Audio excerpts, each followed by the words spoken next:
চট্টগ্রামে সাকিব আল হাসানকে ঘিরে উত্তেজনায় সরগরম হয়ে ওঠে স্টেডিয়ামের এক প্রান্ত। পাহাড়তলীর বীরশ্রেষ্ঠ মতিউর রহমান স্টেডিয়ামে বাংলাদেশ ওয়েস্ট ইন্ডিজ দ্বিতীয় টি-20 ম্যাচ চলাকালে সাকিবের নামে প্ল্যাকার্ড প্রদর্শন ও জয় বাংলা স্লোগানকে কেন্দ্র করে সংঘর্ষের রক্তক্ষয়ী ঘটনা ঘটে। দর্শক গ্যালারিতে উত্তেজনা ছড়িয়ে পড়লে পরিস্থিতি নিয়ন্ত্রণে আসে পুলিশের হস্তক্ষেপে। এতে অন্তত 10 জন আহত হয়েছেন এবং ঘটনাস্থল থেকে 6 জনকে আটক করেছে পুলিশ।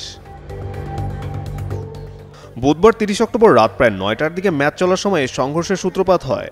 আহতদের মধ্যে 3 জন মোহাম্মদ মেহেদি, সুলাইমান স্বপন ও নুরুল হুদাকে চট্টগ্রাম মেডিকেল কলেজ হাসপাতালে ভর্তি করা হয়েছে বলে জানিয়েছেন চমেক পুলিশ ফাঁড়ির সহকারী ইনচার্জ সোহেল রানা। এদিকে আহতদের সবাই নিজেদের জুলাই যোদ্ধা পরিচয়ে জাতীয় নাগরিক কমিটি এনসিপির কর্মী বলে দাবি করেছেন।